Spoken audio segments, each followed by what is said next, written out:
Robert Aiki Aubrey Lowe, you composed the score for Candyman. This is a sequel to the 1992 film, which has a very well-known score. So how did you want to approach the sound for this film?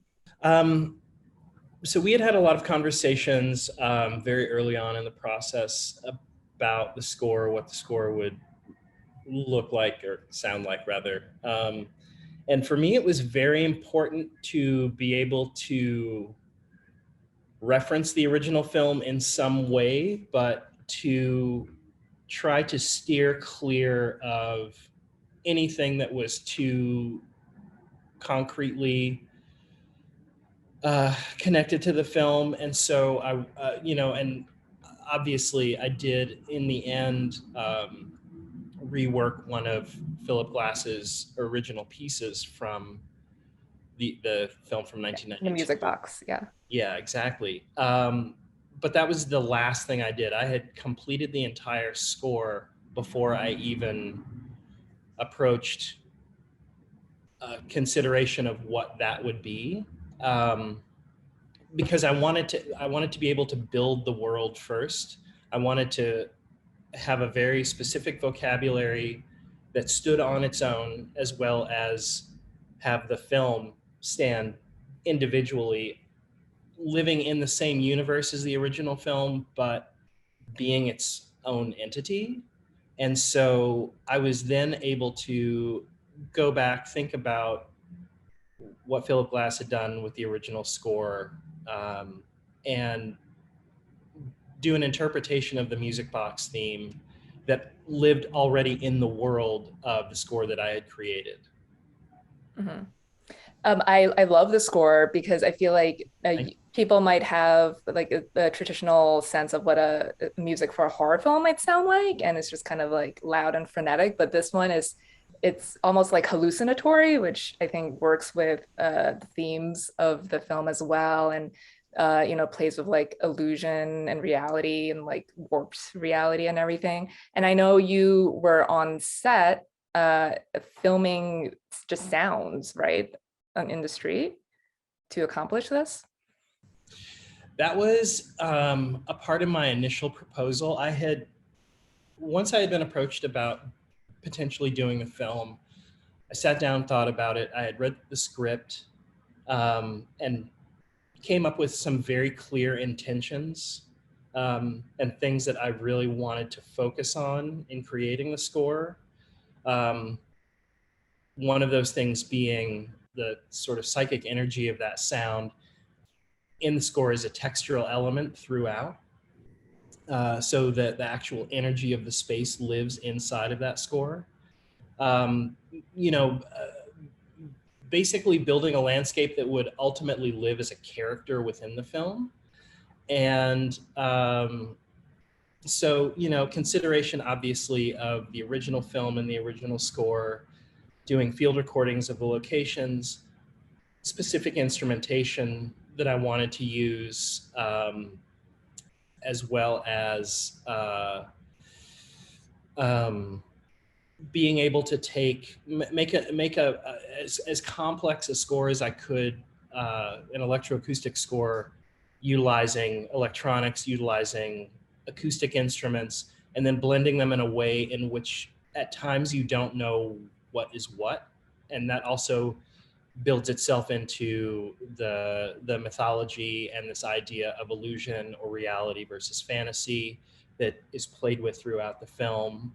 And also to have, Nia and I, the director, and I talked a lot about the multiplicity of voices and the personal histories of individual characters in the film and the complexities of those. And so I wanted to be able to build a world in which these apparitions, were sort of sweeping throughout the film. The concept of the summoning, and having that energy buried within the score. So it was a lot of that. Mm-hmm. What was the strangest noise you recorded? The strangest noise I recorded.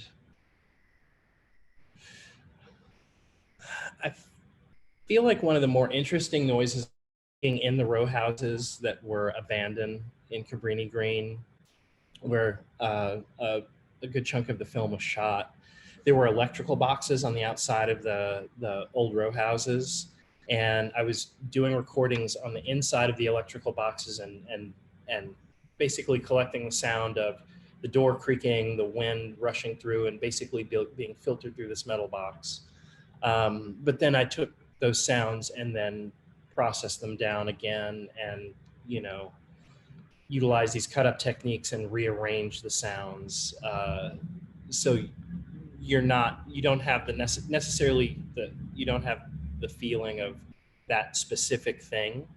Um, it's not a discrete sound. It's something that's been manipulated. But that was, I guess, probably the most interesting sound. Can you talk more about the whole processing and like the manipulation of all this, the music and the recordings you collected? So a lot of it was sort of looking back to musique concrète techniques, mid-century tape music techniques for rearranging sounds. And I was doing so granularly with essentially what would be a digital tape machine in the modular synthesizer that I used, but has all the same principles and properties of an actual tape machine. So I was using that a lot. I was doing processes of certain sounds, like say, for example, some electronic sounds through very specific circuits that are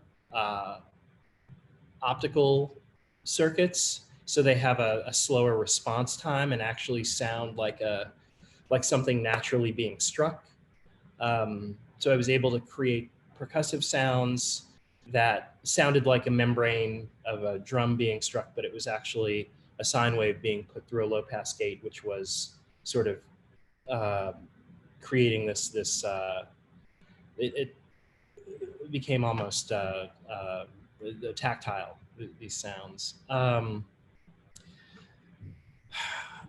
The voices, some were processed and manipulated, but a lot of the voice in the score, the only processing was maybe a little bit of reverb and maybe a little echo, but especially when it's my voice, which is a majority of the voice that you hear in the score. I just was playing with my register, playing with how I would sing certain sections, how I would position my body. That was really important. So you would have like higher, more guttural sounds that would register. And so it was also just about physically playing with space and creating those sounds in real time. Yeah, there's a lot of noise that like lives in between the actual music, really. So, and I know you also recorded the voices of the actors and your friend Hilda Gudenatour. So, what was that like? What did you have them do? So, Hilda, I had asked for her to do some singing with me, which you hear the two voices together in certain compositions in the film, and then also all of the cello was done by her. And I didn't notate anything, so nothing was written out, but when we were in the session, I would sit down at the piano and I would play a figure and I would have her repeat that figure or sort of create these motifs. And then I would have her do it, several times without her listening to the past that she had done before, and then take those and then at a later date rearrange them. I wanted to take the recordings, sit with them for a minute, and then go back to them. With the voice, she and I have collaborated over the years and have sung together so much. I knew how well paired our voices were, and so it really made sense. And so I would just give her certain phrasings to do and then have her go free in a moment. And then we would sort of trade off at the microphone going back and forth over certain passages. And then once again, I would take that, set it aside, and then arrange it at a later date. But it was very, because of the fact that we've worked together so much, we already have a language of our own. And it's, the ideas that I had maybe were a little bit strange, or may have been a little harder to communicate with someone that didn't know what I was intending. And it was a very natural, organic process to be able to work with her in that regard. Nice. Did you have anyone say Candyman 5 times? I did. I had, so while I was on location, I was able to take some of the actors aside. So I recorded Yaya, Tiana, Coleman, and Michael, who played the Sherman character at different times during the shoot, and would prompt them with different words or phrases, Candyman being one. And there was one particular